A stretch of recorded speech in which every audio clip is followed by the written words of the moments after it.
We have created over 14 new jobs. What, 91? I've lost count. Why are you not Donald Trump? 48 minutes of dogs barking. 48 minutes of dogs barking. 48 minutes of dogs barking. 48 minutes of dogs barking. Growl. Growl. 48 minutes of dogs barking. 48 minutes of dogs barking.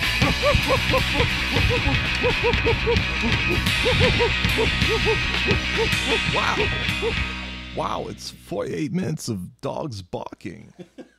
Wow, it's you want to listen to two guys that were fed late paint chips as children talk about dumb internet shit. Wow, you just really came to the right place. Special guest Christopher Walken, welcome to the show. It is indeed 48 minutes. Dogs I have barking. a gun. I have the power of God within me. I'm his messenger. That's Brian. I'm Jason. I'm the one who's gonna laugh. He's Howard Stern. I'm Robin Quivers. You know the routine. Hey now, we're we're putting you on the Sippy and Jason. I'm gonna get my 36 G's out. Just on the radio. Yeah, just. Oh boy, it has been an insane week. AmericanPolitics.net is really just popping off. Really scraping the bottom of the barrel. Where I didn't know Puerto Rico was made out of garbage. Apparently, I didn't know that I thought it was a real island. Yeah. Yeah, no. So no wonder why they're having like problems with like their infrastructure and stuff. Like you built your house on garbage, bro. Yeah, I mean, what the hell? Yeah, what the hell?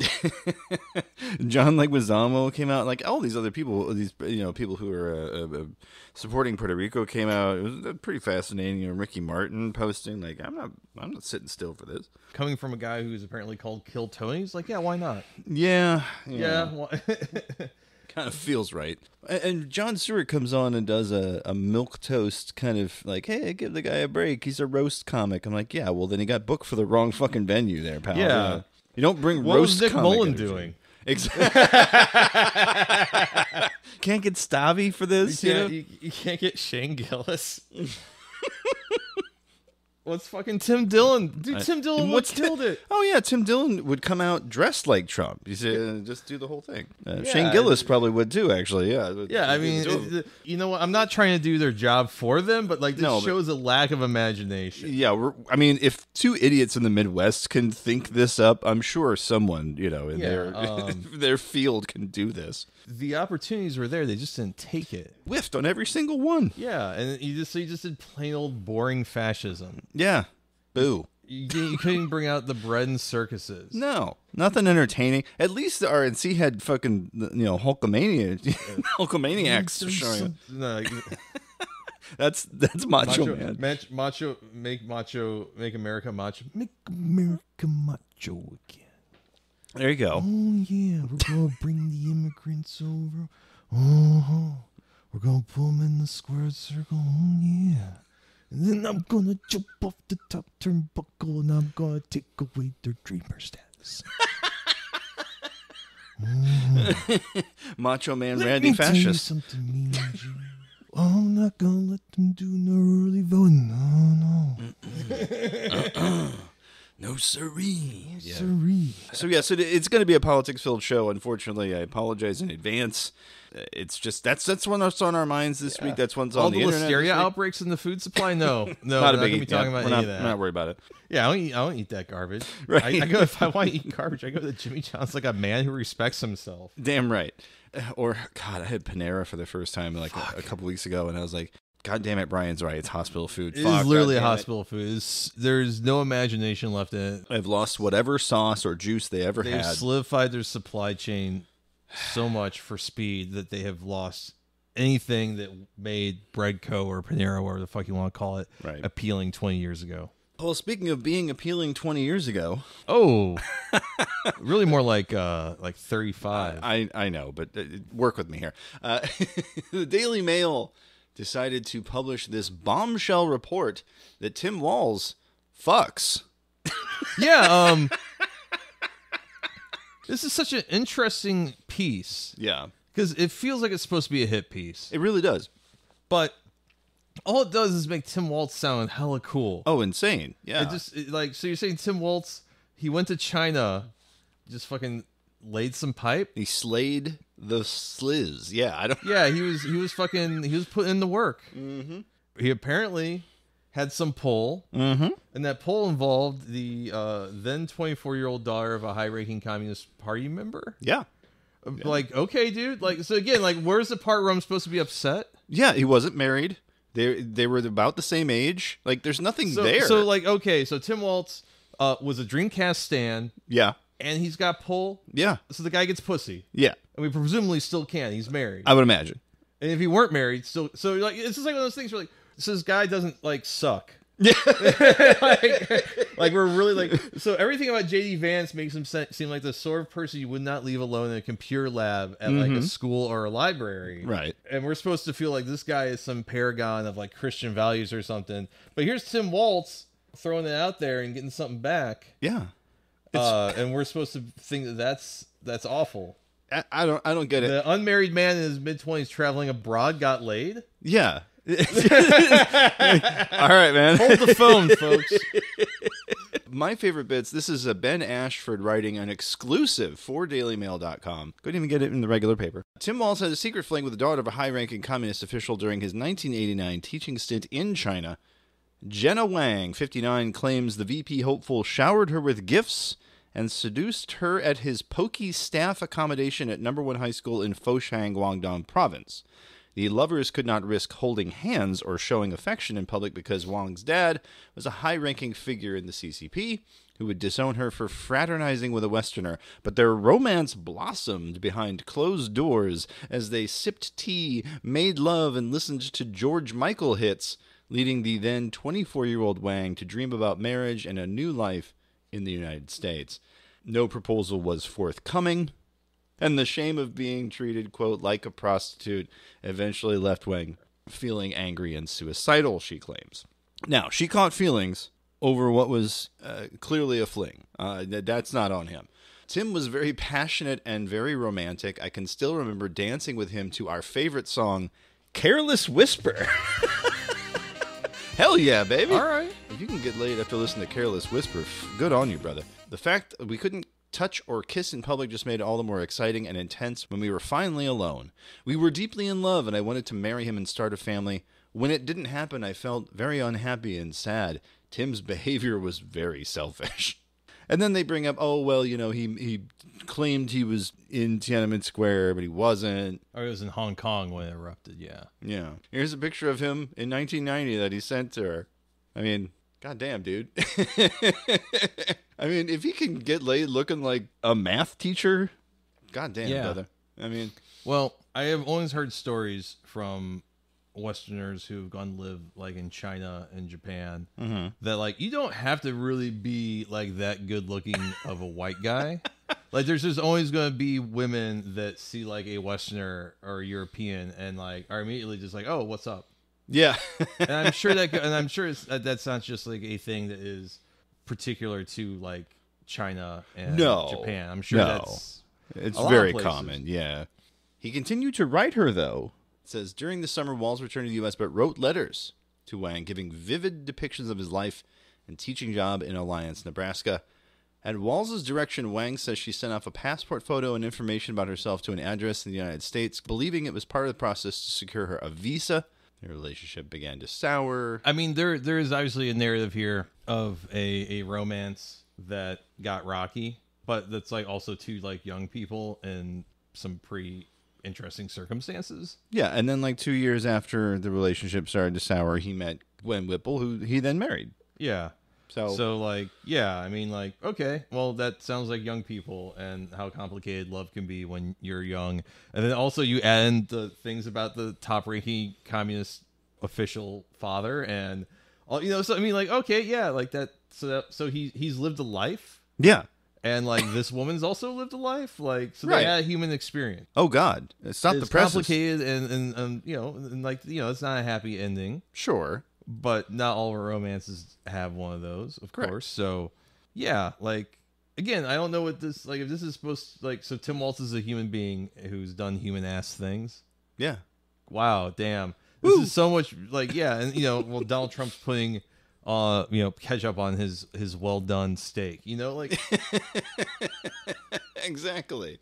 and fucking J.D. Vance has, eyeshadow tattooed on his eyelids. Like I know. It's like, this is supposed to move the needle. How exactly? yeah, and this fucking tweet here you just pulled up from Thai Buddha Boy. I can't read it without laughing. You do it.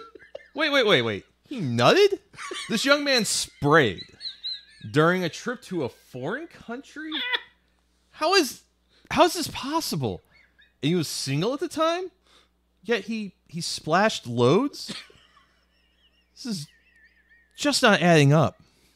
I know very few people, male or female, who have gone like backpacking or spent like a month like in a foreign country or something, and didn't get laid at least once. Right. Because the thrill of being I think that is like part of the trip. I think for some people more than others. Yeah, I get it.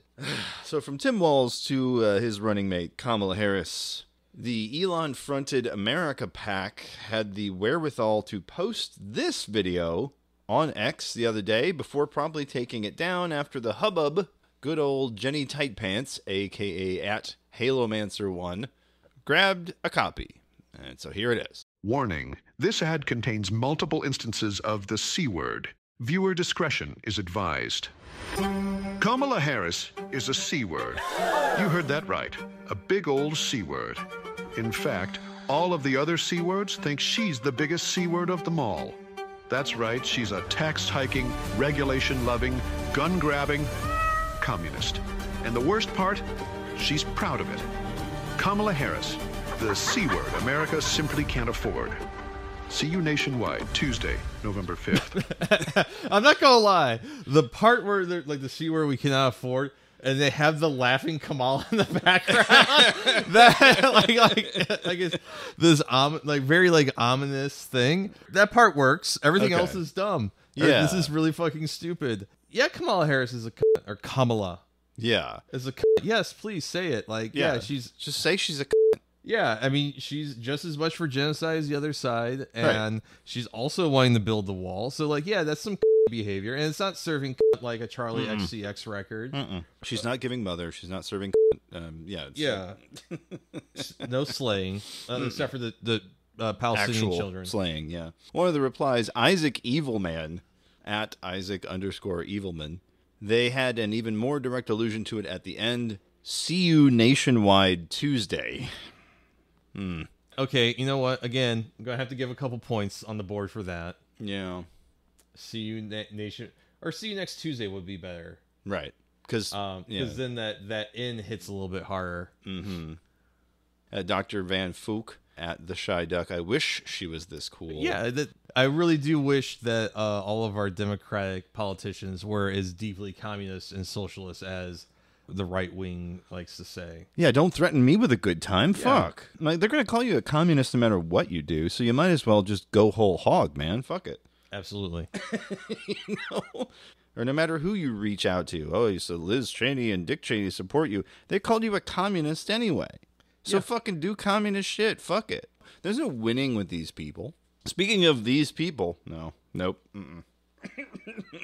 Cut it. Damn. I know. A gentleman appeared on CNN in a bit of a town hall here, CNN News Night with Abby. Girl Dicky. Yeah. To Hassan Piker. Not Hassan Piker. It's Mendy Hassan. Chat, is this fucked up? Well, Hassan Piker would not sit for this shit. You're fully cooked, bro. Yeah. He would just tell him to his face. Now, a gentleman, last name is Girdusky. He appeared on CNN Newsnight in a bit of a town hall here. You've got Mendy Hassan and a few other CNN talking heads here. The Chiron, Harris condemns Trump's rally, U.S. exhausted by nonsense. The rally they're referring to is the rally to restore peace. Restore sanity. I'm sorry. I fucking whiffed that. I think it was the one at Madison Square Garden. But principle of the thing is the same. They're arguing back and forth about Palestinians and the support of the administration. Mendy Hassan opens with, if you don't want to be called Nazis, stop doing Nazis. Yeah, I mean, it's pretty simple. Yeah. And Girdusky, you've criticized Israel anyone more than this table. So Girdusky, founder of the 1776 PAC, so you know where he stands, He tells Mendy Hassan. Mendy Hassan, comes back with, I'm probably the most critical of Israel on this channel. I support the Palestinian people. And he just drops, yeah, and I hope your beeper doesn't go off. Some real next level shit talking. And then the next minute and a half, crosstalk and did you just threaten my life on live TV? That kind of shit, like back and forth. Yeah. The impact of the statement was pretty fucking clear, and we're pretty certain that Ryan Girdusky not going to be back on TV. Yeah, he is a member of Project 2025, listed on the American Moment site there. Abby Phillip, who's the host of the show, had to come on later and issue this statement. Everyone who's going to stay here after the commercial break, take a step forward. Not so fast, Ryan. I go fucking up. I mean, you get your big break, you get on CNN, and then you just drop that one. It's like, well, okay, all right, no, not great. I mean, you're accusing a man of being a Hezbollah member, of being a terrorist, right? And It is a threat on his person. Mm-hmm. Just going to preempt it here that this guy is probably a Mossad agent. You think? I wouldn't doubt it. I mean, stranger things have happened. Or he's just a dipshit. I mean, both these things are pretty... The Venn diagram is pretty... I was going to say, he can be both. Yeah, the Venn diagram is almost a circle. They even did another statement later, we will not allow guests to be demeaned for the line of civility to be crossed. Ryan Girdusky will not be welcomed back at our network. Not just this show, but at the network. So he got himself a little ban from CNN for that comment. And that comes from CNN directly, not from the host, Abby Phillips. Which was a bit of a shock. It's like, okay, well, I guess they do have standards at some point. It's rare, but it does happen, I suppose. Blind pig, so forth and so on. Well, Speaking of a blind pig, it's Crypto Scam of the Week. You're listening to 48 Minutes of Dogs Barking, the podcast. And now it's time for the Crypto Scam of the Week. Oh, yeah. Oh, yeah. I guess you're familiar with the meme coin Sharpei. It's yet another... I heard about this briefly at one point. Yeah, Sol chain is the new shitcoin chain. Mm-hmm. It's this cycle's Binance smart chain. This is new BSC. Yeah, and so the Sharpei coin, $SHAR, launched Wednesday, this according to Decrypt, and was promoted with a cartoonish artwork of a Sharpei dog, combined with a push by crypto Twitter influencers known as key opiniolators, KOLs. The meme coin quickly ran to a $54 million market cap. As this peak was hit, and I gotta give credit here, Ryan S. Gladwin, again, writing for Decrypt, the pitch deck leaked with claims that the project's creators had onboarded, quote, 50-plus Tier 1 KOLs and had plans to partner with exchanges and other projects. And then, here it is. Here's the actual pitch deck. 18 seconds long. They mentioned SHAR alongside Doge, ETH, and Bitcoin. I think the one that really gets you, though, is where...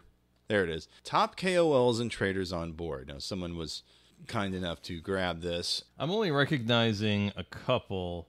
The one in particular is Crypto Wiz, who has sometimes gotten himself in some trouble with this sort of stuff before. That's interesting. I thought I would see some other people. Yeah. I also have been paying less and less attention to that part of the internet.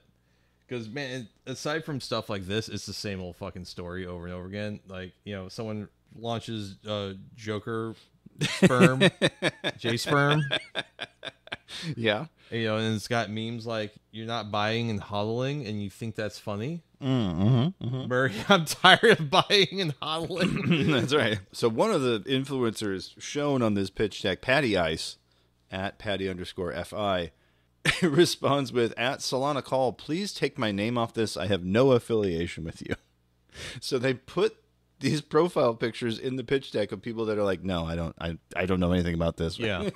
Now, whether that's true or not, that means to be said, but right. like, I don't doubt that happens. No, I don't doubt it either. And the leaked deck, this is again the Decrypt article, claimed that a strategic partnership with Bonk would come once SHAR hit $100 million market cap, which was denied by Bonk contributors Cadence and Nam. Meanwhile, Joji, who has over 200,000 followers, was also named as being involved. A claim Joji denies, sharing a screenshot of Telegram messages that disproved a partnership. Yellow Tree, however, was featured and did post about the project. He told Decrypt that he was paid for the promotion 3 months ago, but didn't disclose it. He claimed that other big KOLs were involved, many of which have since deleted their posts. No shocker there. Yeah. I think what was the shocker there, though, was Char spiked to 54 million for a market cap. And then it dropped to 35.5. And then almost immediately after to 1.3 mil in like 2 seconds, it says, following a massive coordinated sale. One of the most insane rugs I've ever seen. That's pretty wild. This is according to at I mean, look at Soul that Shada. fucking dip. 40 mil to 1 mil in one candle. That's so fucking wild. That's what drew me to this particular story, was just that graph. Straight down. I hate to say it, but during the last bull run, that shit was happening almost daily on BSC. Right, which is why you said Solana's the new BSC. Yeah, because they've got Pump Fun and a bunch of other things. I don't try to keep up with Sol because that's a whole other fucking world to understand of like thought and like memes and ideas. Right. And I have other things in life that are more important than trying to understand different crypto cultures. But yeah, Solana is a whole other different beast. I can understand how things work for better or worse, like on Ethereum or BSC or a couple other chains, but Sol is just like a whole different level of degeneracy. And it really feels like people that like know exactly how much like a tall boy of High Life costs at the gas station on the street to the penny, and have actually paid with exact change before. Well, see, I know that, but that's only because I had some hard times, is all I'm saying. Yeah. But prices have changed. It's actually more now than it used to be.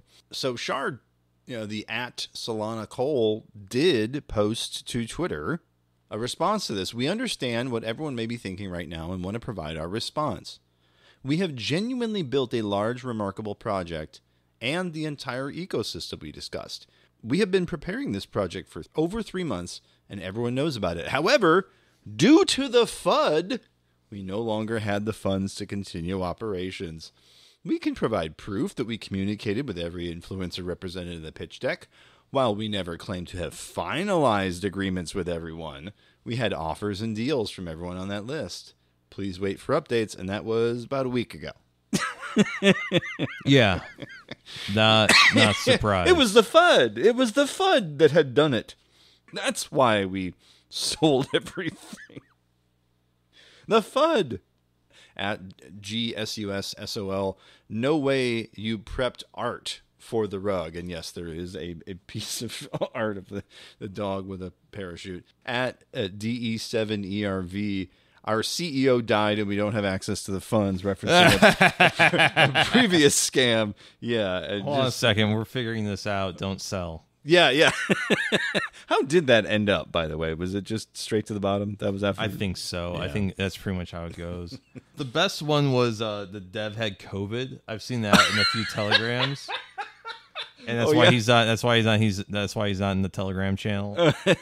There's nobody else who can. Nope. Sorry. Yeah, he's got COVID. Sorry, can't get on Discord. Got COVID. Wizard of Shoho leaked their communications. I guess the Sharpei people had asked for 0.75% of the token supply in exchange for promotion.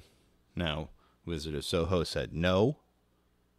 No. You're getting it wrong. Oh, I'm sorry. He asked them for 0.75%. Because 0.75% of total market or total supply, that is a considerable amount. Yeah, you're right. So like a person, in most tokens, if someone owns like more than 0.5% of the supply, has the ability to wreck a chart. Okay. So that is way too much to give to one person. That is way too much influence on the viability of the project as far as the chart, the Japanese candles are concerned. Yeah, sorry. Every once in a while, reading one of these, I get the two parties flip flopped, and I'm still learning. You're still learning how to read. It's okay. You're what, 40, 49? Still learning how to read. 43. Thank you very much, you asshole. Here's your fun dip. Yeah. All right. Well, that depressing thought aside. Yeah, it's time to open up a cold can and read something really depressing. It really is. So those of you who are listening to the show on a regular basis may remember last week we featured the Final Fantasy VII House. And we said, there's more stuff. We should go into it on a future episode. Well, this is that episode. We're in the future now. This is happening. When you're listening to this, MAGA stormtroopers may have destroyed the Capitol and certain parts of Baton Rouge in a siege to figure out what happened to the Taco Bell dog. Or... I know they got him in there. They're hiding him underneath the Vatican. Where's his green card? Son of a bitch was lying. Yo quiero green cards, you son of a bitch. That said, you may recall the Final Fantasy VII House had a lot of moving parts, and I think that this article from the good folks, the people at Vice. The people that exist, that used to have jobs. Asher Elbein. Asher, let us know how you actually say it. Back in June of 2015, wrote this. The headline, When Fandom Goes Wrong, The Dark Tale of the Final Fantasy VII House. Astute listeners may realize that in the opening of this article is kind of an abbreviation of what we read last week, so here we go. It wasn't the hunger that finally drove Sid to leave the Final Fantasy VII House. It wasn't the way the others took advantage of him, a 19-year-old trans kid with a love of art and a drinking problem. It wasn't even the abuse or the ears listening in whenever he tried to communicate with the outside world. No, what really did it was the theft of his shoes. The rainstorm that lashed State College, Pennsylvania, the day before, had been so intense that the little supermarket where Sid worked lost power and sent him home. He walked the whole way back in the rain without an umbrella or an overcoat. When he arrived at the second-story apartment he shared with his two roommates, he was soaked and shivering. He left his shoes outside to dry and went inside, to the glitter-covered surfaces, the rank odor of the neglected trash, the shouting and emotional abuse. The next morning, the shoes were gone. So Sid walked out. It was August 2002, and the summer sun beating down on the blacktop burned his feet. He'd taken a change of clothes, a pocket knife, a sketchbook, a pencil, and all the money he had left, $5. I was homeless for a few days, he recalled on the website, the public warning website we referred to last week. I had the freedom to walk where I wanted and sit down where I wanted. There were no smells. There was no fighting. I wasn't sick on the food I ate. No one was waking me up to tell me to go outside and look at fairy rings. I swear to you, I would much rather be homeless than live with people like them ever again. The threat of homelessness does not faze me because I have seen something much worse. The internet is full of strange stories. Urban legends, paranoid fantasies, the accumulated folklore of a billion minds endlessly remixing in the digital ether. But there are few tales stranger than the case of the Final Fantasy VII House. The houses, there were several in succession, were the homes of a real-world role-playing cult run by a woman whose fantasies left lives in tatters. It shows that even as accumulating friends online and translating those online friendships to real ones becomes more and more widespread, we still can't be totally sure of the person behind the monitor until we meet them. These online relationships can be important, especially to unhappy young people who feel out of place in their IRL surroundings, but they can still spiral out of control. So there's so much in this story, because again, we read the stories last week of just one person. Yeah. And that was the bulk of the episode, was this one person's experience. One of the people quoted in this article is Joseph Laycock, which, fucking phenomenal name, by the way, professor of religious studies at Texas State University, referring to the people in the house, soul bonders, etc., as otherkin. They think of themselves as reincarnations of characters. Yeah. Otherkin, people claim to be animals, spirits, famous historical figures, what have you, fictional characters, much like these people. Laycock says that otherkin status often functions as something closer to a personal identity, and despite the general scorn that the internet holds for them, it's important to understand that the people claiming the identity aren't necessarily crazy. Quote, not everyone who takes part in this community is damaged or looking to take advantage of damaged people, he said, But it does draw people who are very alienated, and alienated people are very vulnerable.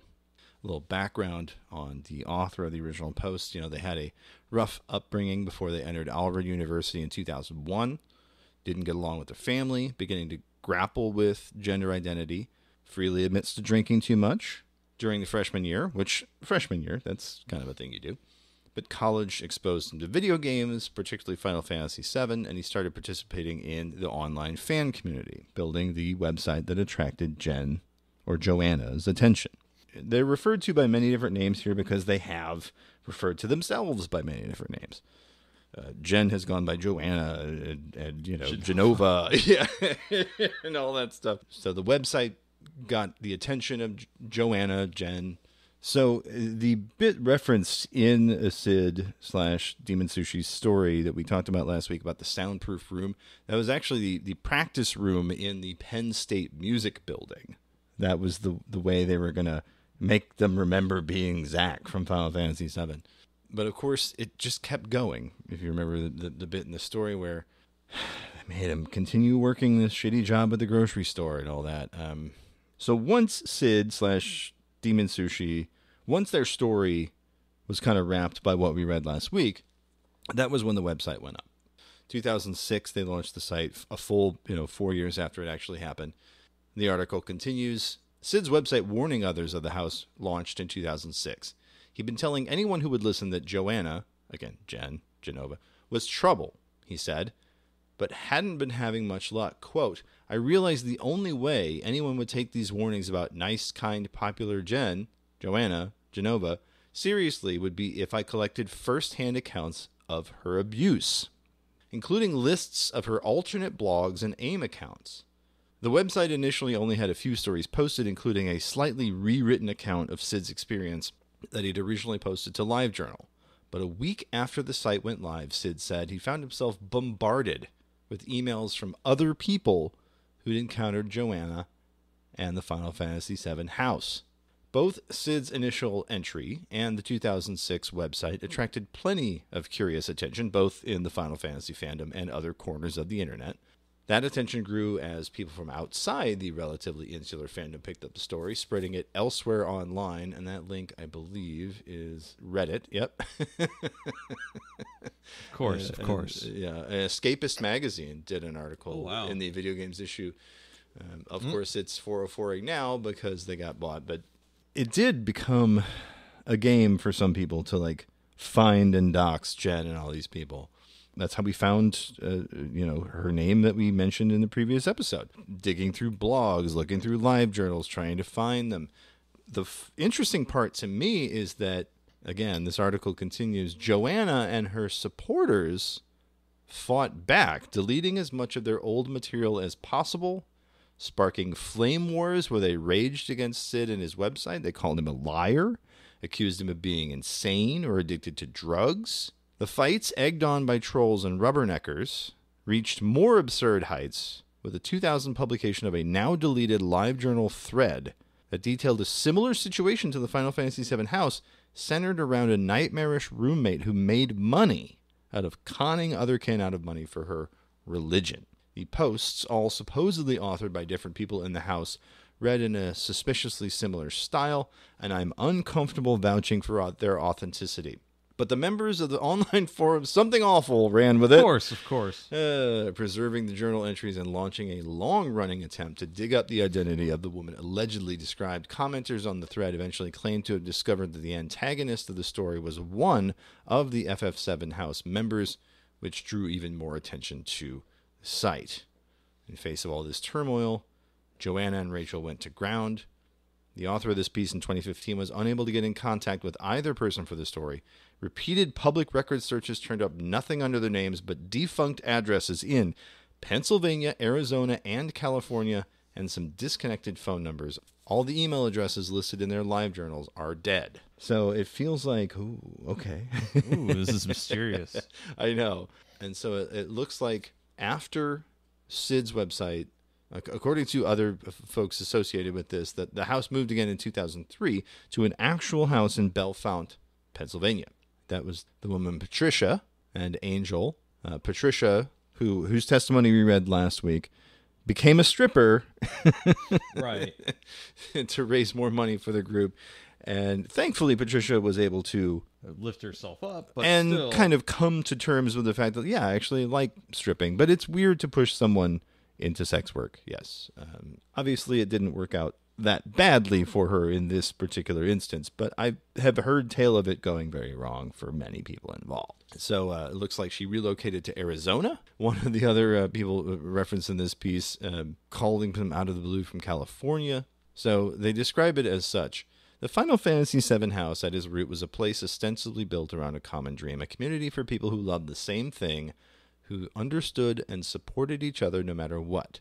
For all the pain Joanna inflicted on people, it is important to recall that she herself may have suffered from mental illness, which may have been exacerbated by abuse suffered at Cross Creek, which was a mental facility. It's no wonder her attempts to create a place of like-minded people so quickly curdled. Sid, again, Demon Sushi, estimates that about 20 people were sucked into Joanna's real-world orbit and many more online. Here's a quote from Sid. Joe was very good at selecting people who could be manipulated and forced to being victims. She recruited the disaffected, he went on, those with bad home lives or issues with gender and sexuality, the kinds of people looking for fellowship online who saw an offer of a place where they could be themselves and jumped at it. People a little bit like Joanna herself. By the time you realized you were screwed, Sid said, you had no one you trusted to bail you out. what just like a terrifying story Oh, absolutely. and narrative. And to know that like this shit really fucking happened. Right. I knew people went through similar stuff, not nearly this severe, but punk houses can sometimes have a similar vibe. Oh, yeah. Oh, you would hear horror stories all the time about, these flop houses with dirty and Guys with nicknames like Wet Wipe, and Muscle Joe. So on the Demon Sushi website, there is the frequently asked questions. I found this illuminating. People send in letters asking the same questions over and over. Here's my answers. Question: can I use this story to write a novel/screenplay? Answer: yeah, sure. Go for it. I don't care. I just survived it. Question: can I email you for details on living with Jen that might not be covered here? Answer: I don't like talking about it. It happened in 2002. That was a long time ago. A lot has happened since then.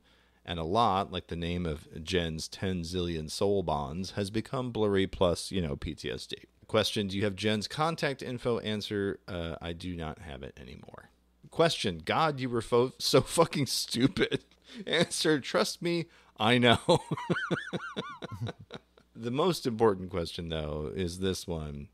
Question: is this constantly hanging over your life / you were never able to get past it? Answer: not really a question, but most emails have this sort of feel of them.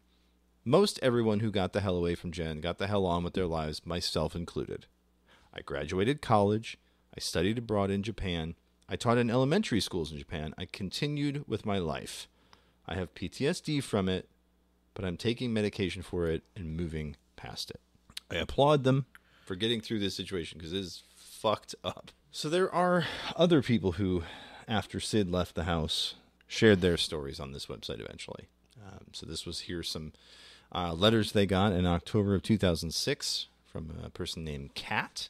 Did you want to read some of these? Sure. Okay. Hello, my name is Kat, and I actually emailed you once before a long while back, sometime not too long after I left Jen's group by choice or complete meltdown. I haven't really had the guts, though, to write anything until now, a day after my 2-year anniversary of having a complete mental breakdown and leaving. And actually, it was reading Mella's account of what went on and remembering parts of it too that gave me courage. I, in fact, remember Mella really well and thought I was angry before because she was part of the group that hurt me.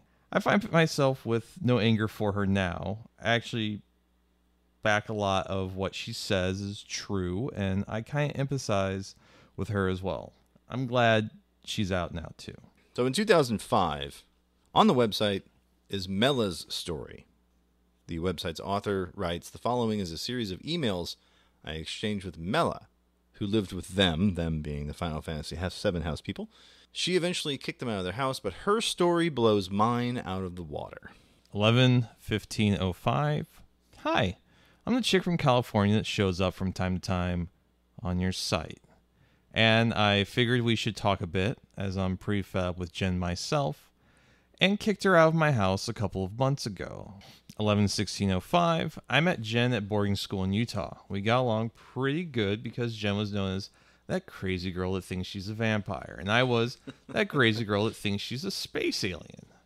I wanted to meet up with her after the program, and I kept looking around on the internet until I came across this list of information on Jen that started with, "You don't like Integra. Integra's Asian."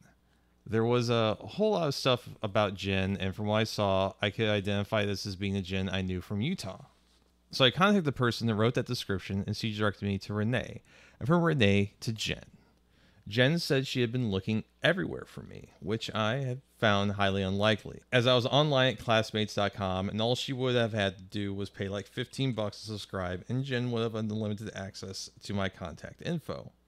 I should have known about their financial state when I found out that at no time over the course of 2 years did Jen have enough money to subscribe to the service. I guess she didn't really care that much about finding me, although when we talked, she made a big deal about how she had looked for me. I came out to visit for 2 weeks after a short vacation with my parents, as it meant that my airfare was much cheaper that way. Things went very peachy for that time period, except for a couple of bad signs I wish I would have noticed. Angel was extremely jealous of me and constantly paranoid that I would take Jen away from her. This is not an irrational fear, as Angel did take Jen away from Renee. I wasn't sexually interested in Jen, Angel, or Renee. All of them were much heavier than I was attracted to. Jen was constantly bragging about how they were all losing weight. I saw no noticeable weight loss the whole entire time I knew them, but Jen was consistently pestering me to tell her about how skinny she was. At 200 pounds, no one is skinny. Or how good she was at DDR, how she was working out all the time. Jen managed to weasel over $2,000 out of me over the course of the 2 weeks I stayed. I didn't realize how much it was adding up until I got the credit card bill next month. All of her spending seemed completely rational. I noticed something while I stayed there, that Jen didn't own a single pair of scissors or a microwave or a toaster or any of those other normal things. But she did have a horribly extensive doll and crystal collection, along with lots of expensive jewelry. Jen just had no idea how to spend money on things she needed and spend it on things she wanted. She called them sparklies or shinies. She also spent more money on food than any 3 people I know. She had to buy new groceries every day, fresh vegetables of fruit, meat, etc. The blood and frozen meat was somehow tainted, and meals always revolved around what Jen wanted to eat. There was no planning ahead. Jen would cook whatever she pleased and started thinking about the meal around 10 p.m. Oof. Cooking would begin near midnight, and dinner was served in the wee hours. This appealed to me at the time because I'm not a morning person that everyone else I knew ate on a day schedule. It would get old. When my parents went crazy and stopped paying for school, I was ripe for the picking. Jen talked to me frantically about all the bad things that were going on and somehow managed to make it sound much worse. Her solution: I and my money should come live with her. I was frantic to get away from my parents, scared, and wanted desperately to live in a place where I was accepted. That place definitely was not with Jen, but I didn't know that then. So I packed all my belongings into a little red car and drove 4,000 miles cross country to live in Pennsylvania. Things went bad from the first day. By the time I had gotten there, I was scared, freaked out, and very tired, and Jen promised me a full week of uninterrupted time to calm down and relax. I arrived at 3 a.m. on the day I told them to find the house empty and that knocking produced no results. I called the phone, which was busy, so I hunkered down in my car in sub-freezing temperatures and waited for someone to show up.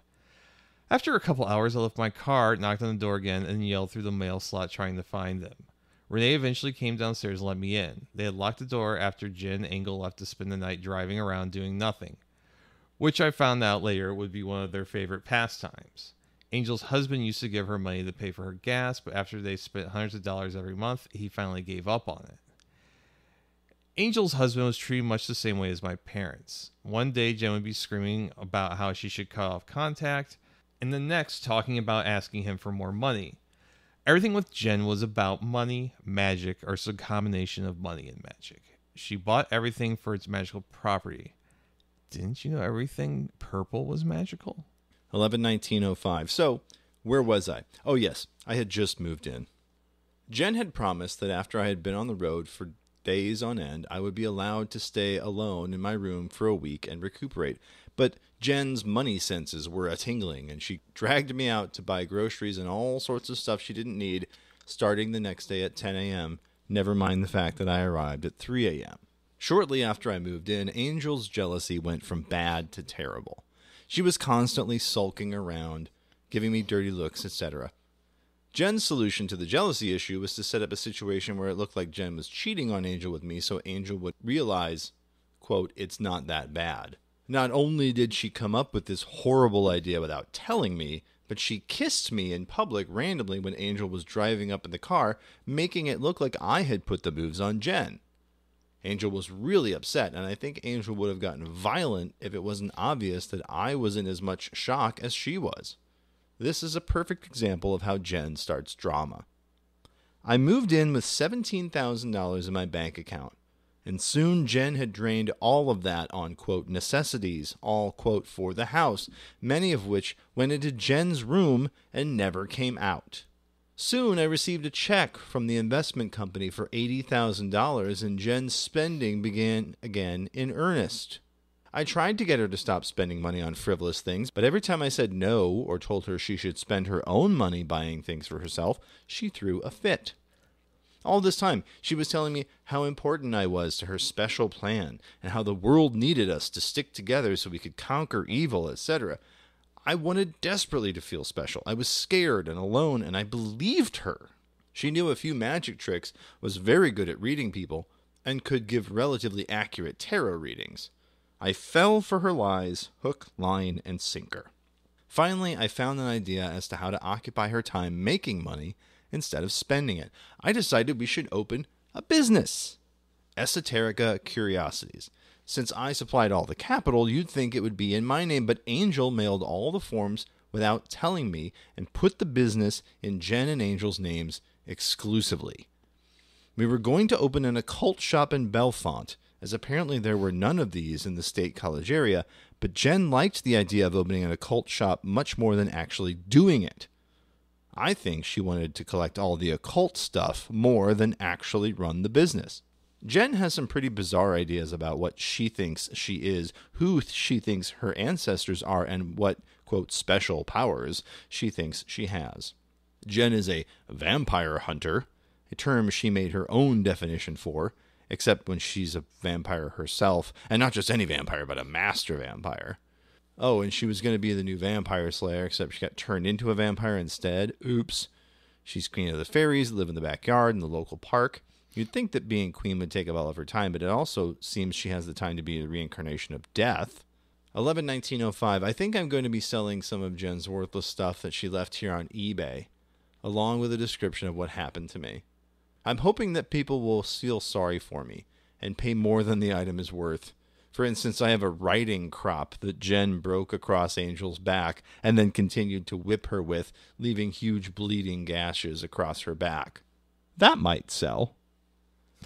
11/19/05. I would love to have my experience posted on the site. Actually, I wouldn't mind having the name Mila posted as the author, as it isn't my real name. It's just the name everyone calls me. And if people want to bust my ass about it, they're going to bust my ass about it. I would also like to write something about what Jen and I experienced at boarding school, along with a note about my theories about the way Jen is the way she is. What Jen and I went through together was much worse than what I put up with from Jen. And people need to watch out for Angel as well, as Angel is much more violent than Jen, and, as I continue the narrative, you will see, she is definitely a loose cannon. 11/19/05. Renee was living with nearly no contact with Jen, except when Jen would cook or yell at her, which I never saw happen for Renee making too much noise, by the way. In the entire 2 years I lived with them, I never saw Renee and Jen as a couple. They certainly never had sex. Jen always was with Angel, and Renee would occasionally have sex with Angel, but Jen always wanted everything on her terms. Not that Renee was completely innocent. I sincerely think Renee is more disturbed than Jen. She's just antisocial, so she isn't interested in manipulating people. Not that I mind disturbed. 11/19/05. Yeah, you should have seen how much Jen flipped out when she found the site. I was actually the one in the house who found it first, and I just started laughing because I didn't believe it. I was like, some people may have funny side about how they don't like Jen. Jen was livid. 11/19/05. I wouldn't mind if she harassed me. At least she would be talking to me. Then I could harass her about all the stuff she stole from me. Here's an email I mailed yesterday. So Mela did come up with a list of things that they want back from Jen's place. In order, number 1, all the stuff I ordered from Franklin Mint. Unicorn crystal ball holder statues, dolls, hourglasses, Arwen's butterfly brooch, Galadriel's necklace, etc. Everything I ever bought from Franklin Mint. Number 2, all the crystals, rocks, and gems I bought, quote, for the house, especially the large ones and the ones bought off eBay. This includes Saruman's sphere and the other amber sphere I bought with my money. Number 3, all the stuff Jen and Anna absconded with from the kitchen. This includes the rolling pin. Number 5, all the dolls I bought, quote, because everyone has a Drusilla that likes dolls. Also the doll that Freya give Jen. This is me wanting. This is not her. 6, all the board games that were absconded with. This includes Monopoly, Lord of the Rings Monopoly, Lord of the Rings Risk, Jenga, Candyland, Chutes and Ladders. 7, I want payment from Anna to cover the repair of the door she broke. 8, I want payment from all of you to cover the weeks of cleaning I had to do after you left. Number 9, I want rent payment from Jen and Anna at the rate they charged everyone else in the house for the time after Jen's grandmother died. Jen was paying nothing into the house. All her money went to pay Anna's car for several months at a rate of $800 a month for 2 people. This has to be in excess of $10,000. Jen insisted that everyone else pay their back rent when they didn't pay it while they lived there. Jen is no different. Again, this is $800 a month in 2004, 2005? Yeah, that's a lot of money. 10, I want all the Aishas I bought to sell on eBay in the condition in which I bought them. 11, I want all my fabric back. A large quantity of velvet is gone. Oh, the purple thing maybe got a 12, I want my corsets back. They mysteriously disappeared after you left. 13, I want access to the storage unit. And I want to go through everything with all of you present so we can sort out what belongs to who. 14, I want all the furniture I bought back.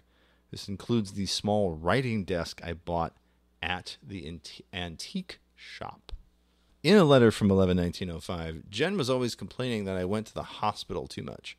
I guess more often than her equals too much, because my parents would pay for me to go to the ER whenever I had a migraine, and Jen avoided hospitals at all costs, even when she was bitching and moaning and threatening to go to the ER because she was so faking being sick. Actually, it was kind of a funny story because Jen apparently has chronically reoccurring mono, a.k.a. stay in bed all day and feel sorry for myself-itis, and Jen was not very sick with diarrhea and throwing up everything because she was so stressed about being sick, and she kept threatening to go to the hospital ER, hoping that everyone would realize how sick she was. I will agree she is sick in the head, but this wasn't what she was talking about. And feel sorry for her or do stuff for her or something. But anyway, she keeps threatening to go to the ER, and I kept telling her, go to the hospital and get some medicine and get better instead of griping about it to me. Everyone is telling her to go, and she's whining about how expensive it will be. And I'm like, look, you have no income. You pay no taxes. The hospital has this policy where they have to treat you. And if you have no income, they will do it for free. That's why people donate money to the hospitals. And suddenly she gets this dumb look on her face like I'd ruined her plan. And suddenly it dawned on me, I had ruined her plan. Her angle was this. She was sick, very sick. But poor, pitiful Jen was too poor to be able to afford a trip to the hospital. And in order to save money so that everyone in the house could live and eat and contribute to her shiny collection, she would sacrifice her health. I realized this, and I just looked at her like she was the dumbest person on the planet. But she is about money. Well, the second dumbest. But that's its own story, which I will only tell you if you're interested enough to ask. But yeah, I think she likes being poor, likes living off others' generosity. I think it makes her feel that other people love her, at least enough to pay for her doing nothing. I think every time someone buys her something, it reinforces her feeling of importance. I don't think she realizes it makes people resent her. Like with her teeth. Jen claims she lost 2 teeth as a result of a sword fighting injury. Jesus. The way she described it sounded highly suspicious. Jen intermittently complained about her completely missing teeth, providing near constant misery, but she only complained after she spent all my money. I don't think Jen ever wanted her teeth fixed. It would eliminate something she could be a victim of, hold over Renee's head, and get to play poor, pitiful me about. So Jen had no issue with spending well over $50,000 of my money on frivolous shit, but she claimed it would be uncouth of her to ask me to pay a $225 dental bill to end her constant misery. Also, I can't figure out why it was okay in her mind to get on disability, which she made a half-hearted attempt to do, but not to try to get on food stamps, even when we had no money and no food. I think this has something to do with the fact that in spite of her desire to be poor, she also wanted everyone to think she was rich. She was still the spoiled little rich girl. Food stamps equals bad because poor people get them, and disability equals good because it was the authority saying it was not her fault she couldn't work. Oh, wait, I forgot. She had 3 jobs. Head desk. Number 1, running the Helsing Forum on thehelsing.org, a job which mostly provided her the opportunity to ridicule people. Number 2, sticking her nose into other people's business at the house. Number 3, helping people wrongly involved in the occult. Yeah, I saw her maybe spend a few hours on this the whole time she was there, in spite of what she claims she never counseled vampires. She thinks she fucking is one. She mostly finds people role-playing on the internet and tells them about how drinking blood is bad because you can get diseases and stuff. I will add number 4, caution, this is not a Jen-approved job, playing Neopets, reading Slash, and Incredibles fandom. She definitely spent more than 5 hours a day doing Neopets, Slash, and Incredibles. And Jess, one of the other roommates of Jen and I, is here. She says hi. She doesn't like Jen either. 11/19/05. Jen would always get mad because my car always had gas and kept suspecting that I was hiding money. It wasn't that hard to always fill up on the way home from work and then never run out of gas, as opposed to always pumping $5 or less. Oh, and the painting on the walls, it was in dry erase marker. 11/19/05. I never would have put up with being hit if Jen hadn't made it seem like it was my fault and told me repeatedly that I attacked her, then blacked out. I am not the kind of person that gets abused. The pictures are of after they left. The room looked similar with much more stuff strewn when they lived there. I took them with my mom's digicam so that if I needed them with the police to prove that mess they made, I would have proof. Yes, there was glitter everywhere. I'm still removing from glitter from all over. I still find random glitter in my crotch all the time. That's just how much it's everywhere. And oh, how Jen smelled. Angel was much worse, though. I don't think that girl ever bathed. They just kept adding perfume, and Jen's purple skirt dress stinked to high heaven. That was until I made her other clothes to wear, even though she wore the dress skirts all the time and always kept insisting that her clothes were too large, except in the tits. Whenever something was too small, it was too small for her shoulders. Whenever too large, it was too baggy around her stomach. She sure had a lewd idea of what she looked like at 200 pounds. I think my favorite letter from this site is this one. Okay. Now, this one, there is a disclaimer at the top of this that says, this following was taken from the Wayback Machine. It is posted without consent of the original author, and I want to make that damn clear. Originally, I wanted to make sure that the author was protected in her identity, but apparently she continued to be crazy and was right back on the Soulbond train. This was written 2002. It begins, Genova. When I became your apprentice, you told me to shut up and not argue with you. Apparently, a sorceress is supposed to be a creature who blindly accepts the opinions of the authorities, even when she firmly believes that they are wrong. From this, I learned that when Jen says something I disagree with, I need to nod and make agreeing sounds anyway. Otherwise, we would have to fight every 2 minutes, and quite frankly, saying what I thought wasn't worth that hassle. I am not, however, your apprentice anymore, and I am free to say what I think, and I will, because it's a relief to say it even if you aren't reading this. I do not actually give a crap whether you read it or not. It will hurt your feelings, and you will care that it happened, and I don't. You have been warned. This, be it right or wrong, is what I think. You do not look like any FF characters. You look like Jennifer Cornett. End of story. I, for that matter, look nothing like Yuna. Yuna looks Asian. You have no money because you keep spending it on things you want. Anything you want is not automatically a magical item. There may be a potential magic in everything, but then there's magic in things you don't bother to look at, things you can have for free. If something is a magical item, that doesn't mean you must own it. It would be nice if you could, but you can't always do so. I had money because I rarely bought anything for myself. Whenever I got some money, I would save it. I am not a money generator, and neither are my parents. If you want to have money, you need to not spend it. I now do not have any money because I spent it on you. Poof, all gone. You still wanted more, but I didn't have any more to give you. Nobody has everything they want. Not you, not Renee, not Zach, not Tinkles, not Karina, not Britney Spears, not your parents, not Waka, not W, not even me. This is called life, and it's a bitch. I love how she references George W. Bush in this, not W. When a person, any person, gets something he wants, he immediately starts wanting something else. This is called being human. It, too, is a bitch. Yeah, sorry. Soul bonds may be important. However, if you treat them like they're more important than what happens in the real world, then your real life will probably suffer. Your soul-bound life, however, will be wonderful. If these results are unsatisfactory to you, then give your real life a priority. You, not your soul bonds, are responsible for what you do. You are responsible for what your body does. If you cannot live with what your soul bonds do, don't let them out. You are responsible for what you do even when you were puppeted. That is how it is. Okay. Having an excuse for something does not make it a good idea. Well, that's, okay. If you keep talking about how good you are at everything, people will say they agree regardless of their real opinions because it's impolite not to. They will, however, eventually get sick of having to agree and start to dislike you. Yeah? If you keep talking about how bad you are at everything, people will say they disagree in order to cheer you up. They will get sick of this too. Whether or not people say you're good at something does not change how good at it you actually are. If Renee does not go to class and do her homework, it will be difficult for her to pass those classes. Then she is no closer to graduating. Until she graduates, it will be hard for her to get a job that makes more money than she gets now. This is called capitalism, and it is a bitch. No one likes it, but no one has come up with anything that works any better. Renee always has to call off work or skip classes to give you attention. She does this because she loves you. Love makes people do irrational and reckless things. This is one of them.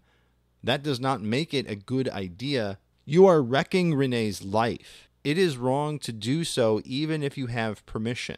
Everyone needs attention. Everyone also needs to shut up sometimes and let people pay attention to something else. You stole my crystals and dojinshi. They do not belong to you, and you took them and refused to give them back. They are not yours.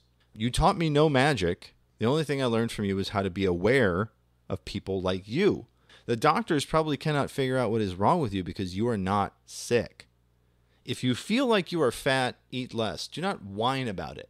No one else cares whether or not you are fat. It is ridiculous to expect others to never talk about grocery bills because of the chance that you might be able to reinterpret as a criticism of your eating habits.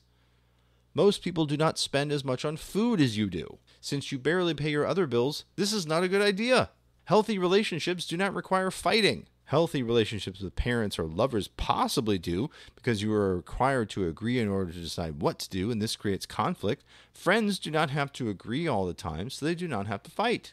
I do not have to fight with a vast majority of my friends. These friendships are nevertheless healthy. You fight with everyone. A good number of these relationships are not healthy. If you don't want to have fights, stop picking them. If you don't want everyone to treat you like the bad guy, don't act like one. Taking orders from Ultimecia might not be the best idea. People only feel sorry for you so many times. If your life is bad, change it so it isn't bad anymore. Having bad things in your past does not excuse behavior in the present. Life lessons are not the same as magic lessons, but you mix them up. I never signed up to take life lessons from you. You are not very good at life. This is your own problem, but you should not try to teach other people how to live because you yourself do not know. You are not my best friend, no matter how many times you said you were, and no matter how many times I had to agree with you so as not to upset you. You are a good friend and were important to me, but you were not my best friend. Someone else is. If you had not been important to me, I would not have even bothered to agree with you. Proclaiming yourself a bitch does not excuse being one. I never claimed to be the sweet and innocent one. You were the one who called me that. In fact, I specifically said I do not think of myself as being that way. Nobody is an archetype in real life. You are the one who betrays your friends, not vice versa. Most of our mutual acquaintances do not trust you. At least that's what they've told me.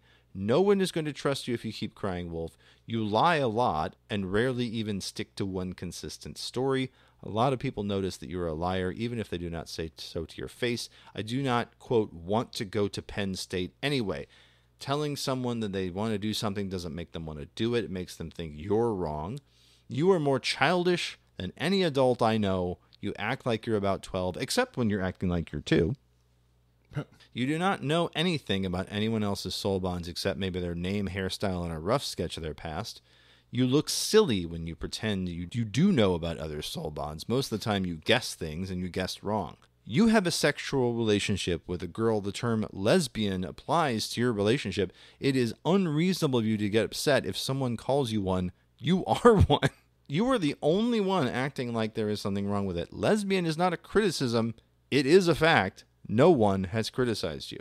Not everything that is said about you is criticism or praise. Some of it is just fact.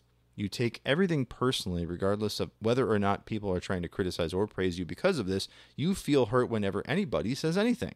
If you want to stop feeling hurt, stop taking things personally. Not everything people say is designed to make Jen feel good or bad.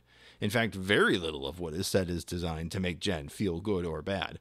Most people avoid making personal statements most of the time.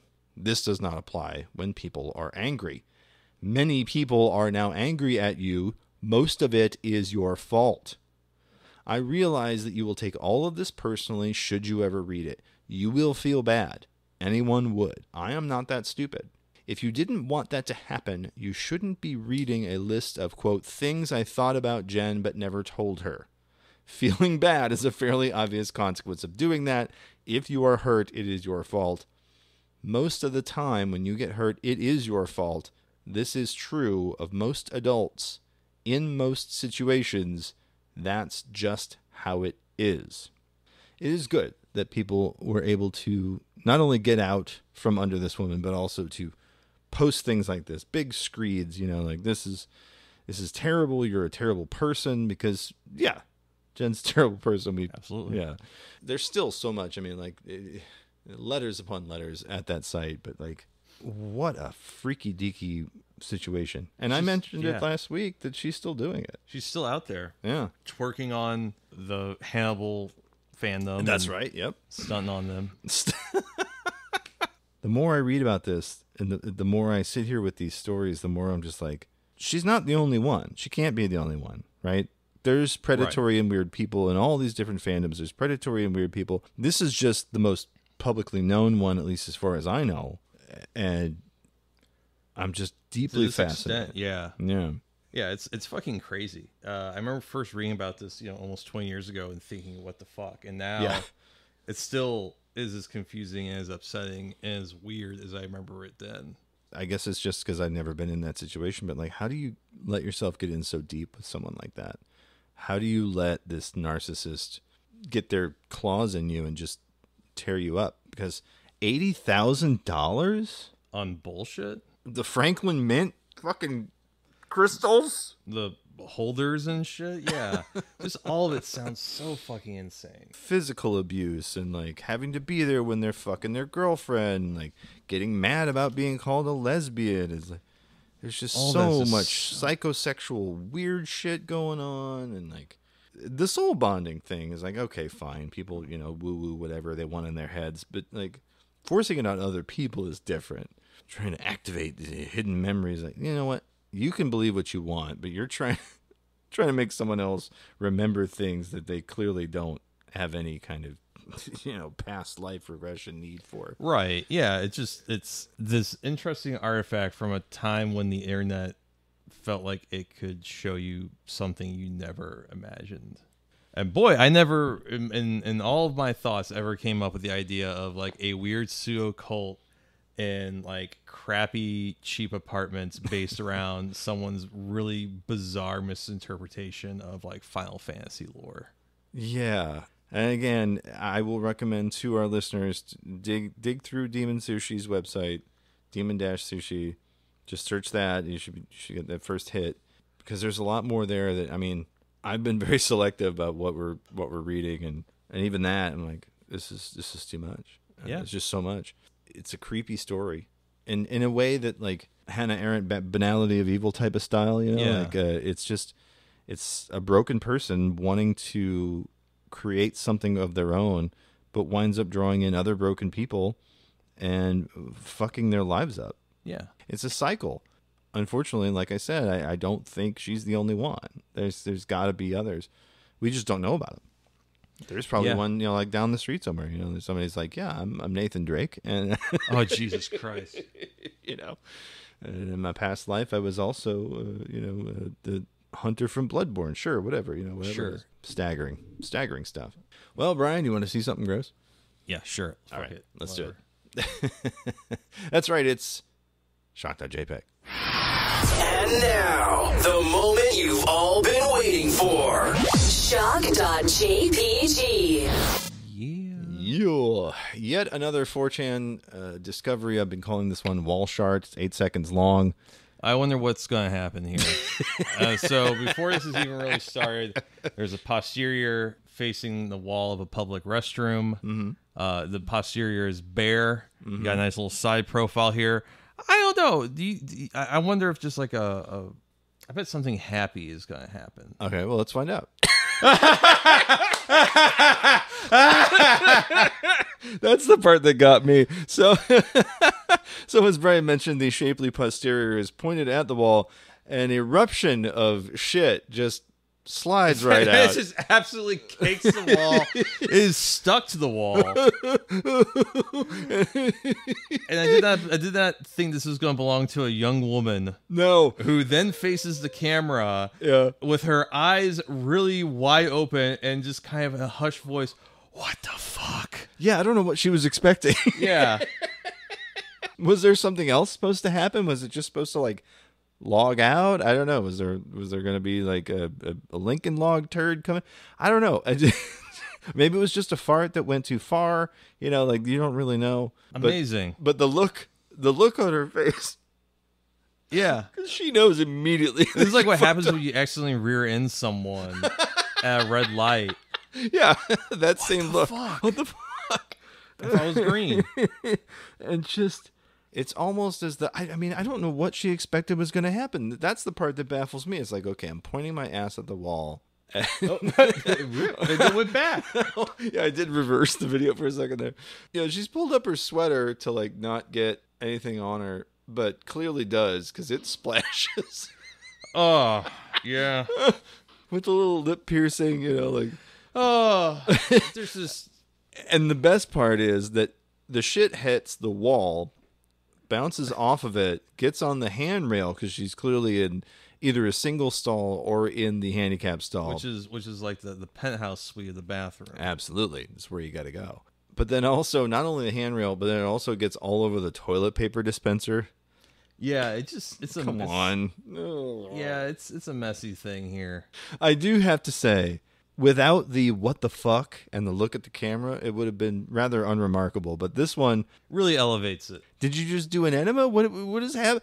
I have to know. I have to know the context, but I don't. This is all I've got. I've got 8 seconds of video to go on, and it is it's shocking, which I know is obvious given the name of the segment, but it is still just like, yeah.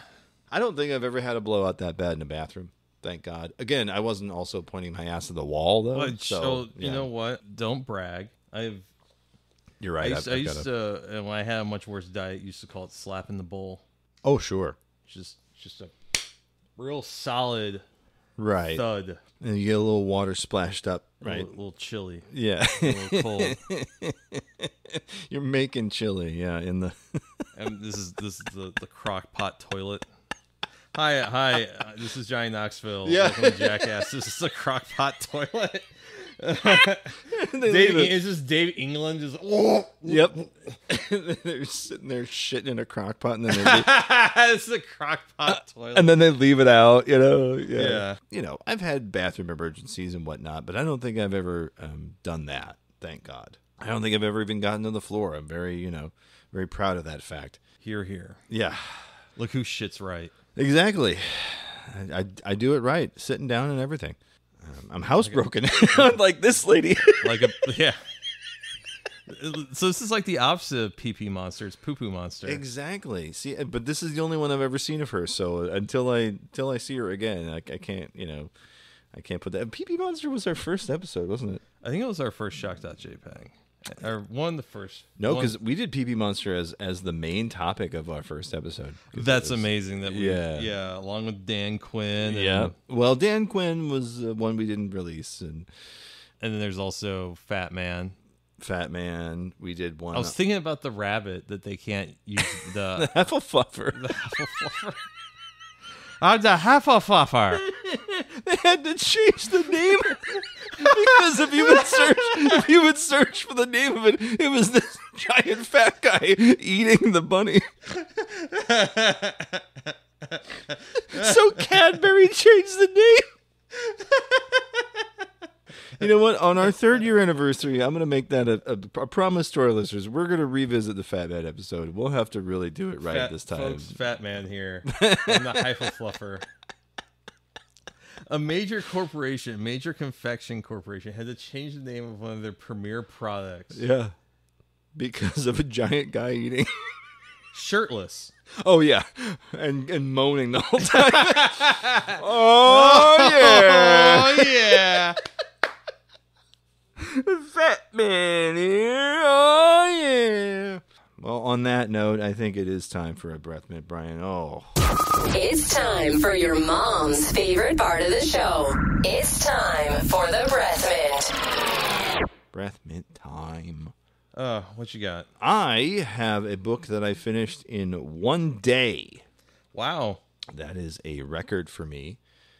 I don't usually read things that fast, but I was entranced by it. Really great little novel by a lady named Helen Phillips. Book's called Hum. And I picked it up based strictly on the blurb. Like last week I talked about, Stephen King blurbed this or that. And this one got me. Jeff Vandermeer blurbed about this Helen Phillips book. And I said, well, if Jeff likes it, I guess I got to read it. Sure. And he did not steer me wrong because this book got me. It hit me right in the core. So the basic premise is that there's a young woman out of work. She's got a child at home, husband that does basically just gig work. Yeah. She gets this offer. They're going to give her this large sum of money to undergo an experimental facial surgery so that she's not recognized by facial recognition technology. Right? So she undergoes this surgery on her face. Right. The robots in this book called Hums, because they're not humans, but the Hums don't recognize her anymore, so she has to use her fingerprint to do purchases or whatever. So she gets home and she's like, yeah, I'm gonna do this thing for my family. I'm gonna give them this wonderful experience. I finally have some money. I'm gonna treat them right. I'm gonna go book a trip to the botanical garden. Now, in my neighborhood, the botanical garden is literally just a bunch of plants and some nice sculptures. Yeah. But in this not too distant future in this book, a botanical garden is a nature retreat. I mean, waterfalls and there's a huge, it's all a walled off area, kind of separated from the city. And during this trip, her children take off. They go missing and it's this whole thing and it's all caught on these cameras and it's posted to the net and she becomes this monster of the week for the people on the internet. She becomes the main character, folks, and then has to fight to get her kids back. It's a fascinating concept, and it plays out it feels very real. It feels like it's not that far from where we are now.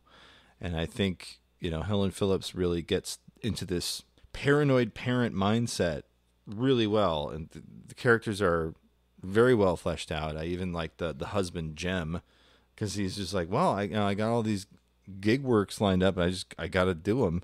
Consistently gets, 5 stars on the gigs, but he's like, yeah, all I did was put out mouse traps and take the dead mice away. But people are paying me for it. So it just feels like this kind of like guy that's like, well, he kind of lucked into a thing that he's okay at. It hit me at the right time, right in the sweet spot, and a book like that is very rare. That's all I'm going to say. Sounds really interesting. Cool. Yeah, it's just that kind of, it's sort of the future, but they're also near future. Yeah, but they're also commentating on things that are present day concerns, because they were writing the book during the pandemic, and they include an entire appendix of news stories that are referenced in the book that happened in 2019. But this book is set in like 2032. So kind of a neat little That's interesting concept. Yeah, I really enjoyed it. I'm looking forward to reading some more of her work. How about yourself? I got a couple for you. The first one I want to talk about is The Substance. I Oh, finally The watched Substance. it. Yay! I thought that was a really interesting, real feel-good movie. really just that whole third act just really makes you feel good about being alive. Yeah, in the set my world we toes live in. tapping, yeah, for sure. But my main issue with the movie is that I feel like that first act, there is no subtlety. It is playing to the cheap seats, its message and its thesis, and it's fine because I feel like what it's saying or trying to say is entertaining and it's presented as an interesting argument. But oh boy, was I being like, yeah, I get that, but also rolling my eyes a lot. It's that Gareth Marenghi's Dark Place scene about, I know writers who use subtext and they're cowards. Yeah. Yeah. It is exactly that for the first maybe hour. Yeah, it's just like, whoo boy. But what an interesting movie. Really amazing performances. Oh God.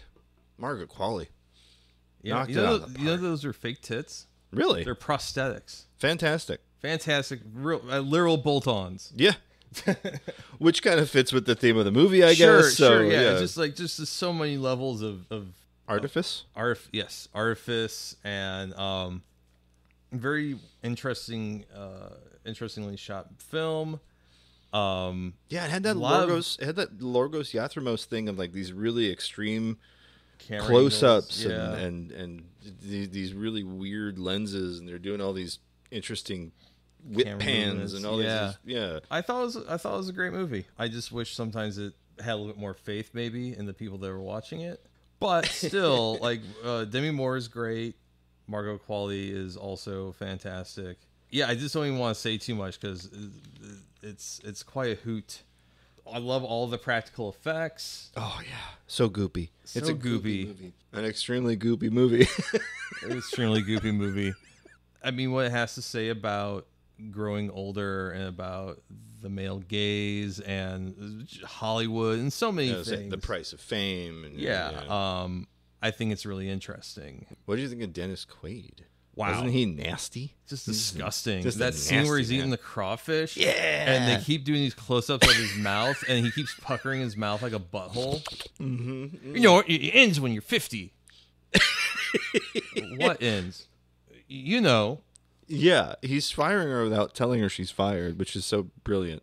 It took me a couple minutes after that scene was over to be like, oh, he just canned her, but he didn't say you're fired. He said when you're 50, it's over. But the funniest part about that is that, again, Demi Moore is 60, and she's playing a character who's 50, but it's the little fudging on the filmmaker's part.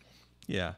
Just a movie that it feels like a lot of the principal actors, to perform that kind of role and to do it well, you really had to have a lot of faith, not just in the director you're working with, but the teams you're working with. Oh, yeah. That takes a whole lot. That's just a movie. It takes a whole lot of trust and faith to pull off. You're putting your fate in the hands of so many people.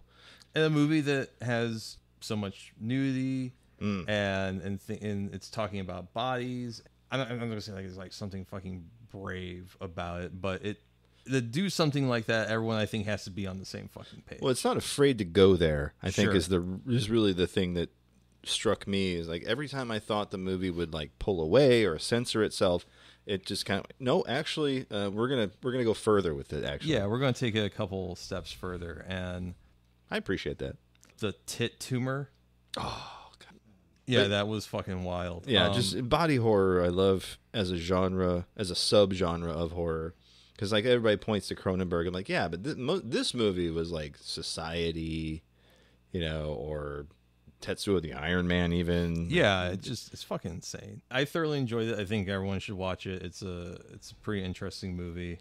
For a 2.5 hour movie, it didn't feel like 2.5 hours. It really keeps didn't. you pretty consistently engaged. And any single time, I want to say one of the greatest tricks of that movie is any single time you think you're about to fit into a groove, where you think the plot's gonna go, something new gets introduced. Like there was a good way of introducing like fresh ideas or kind of like subverting what you think was going to happen. Yeah, it's again a very well made movie. It deserves all the accolades. I just wish the first third or so was a little Tone less it down. obvious. Yeah, tone it down a bit. Yeah. So it gets two thumbs up from me. 5 bags of popcorn and 5 bags of popcorn, absolutely, and a little vial of the substance for you to take home. Yeah, for the home game.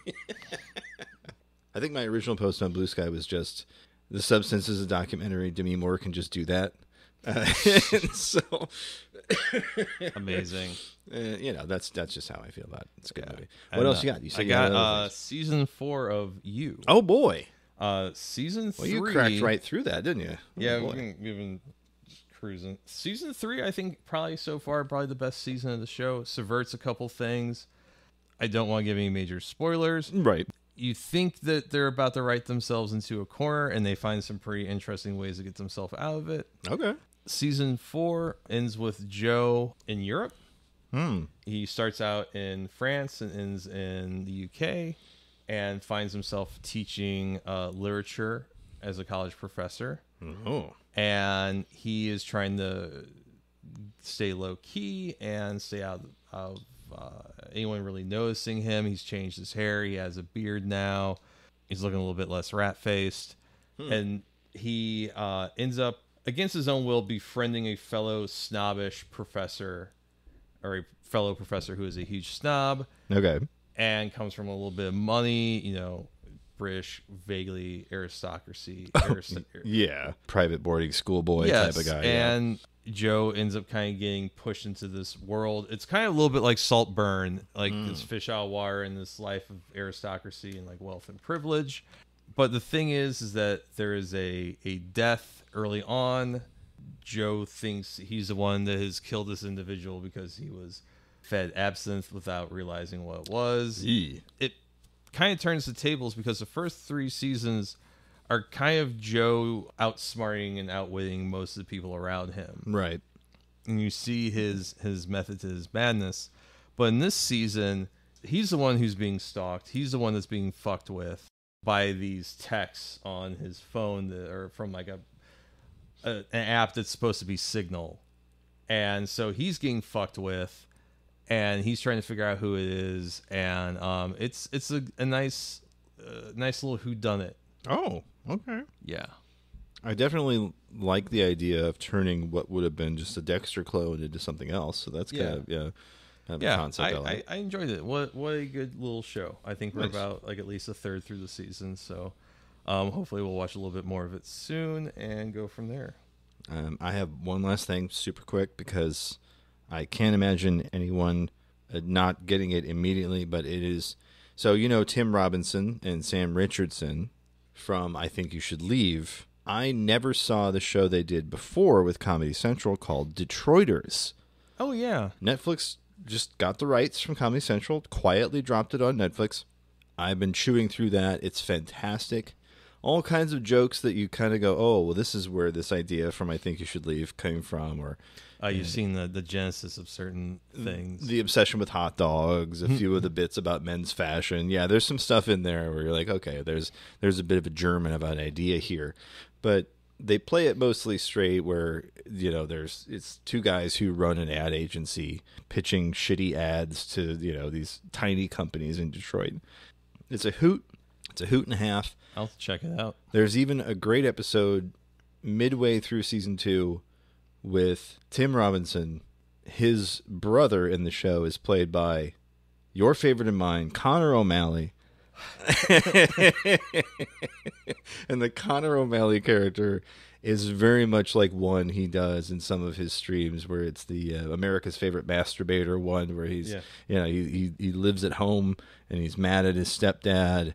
It's really funny because, Tim Robinson yells a lot, and I think he should leave, and Connor O'Malley yells a lot. So every scene they're together, it's just two of the dumbest looking white dudes yelling at each other. Amazing. And yet it still manages to be funny. All right.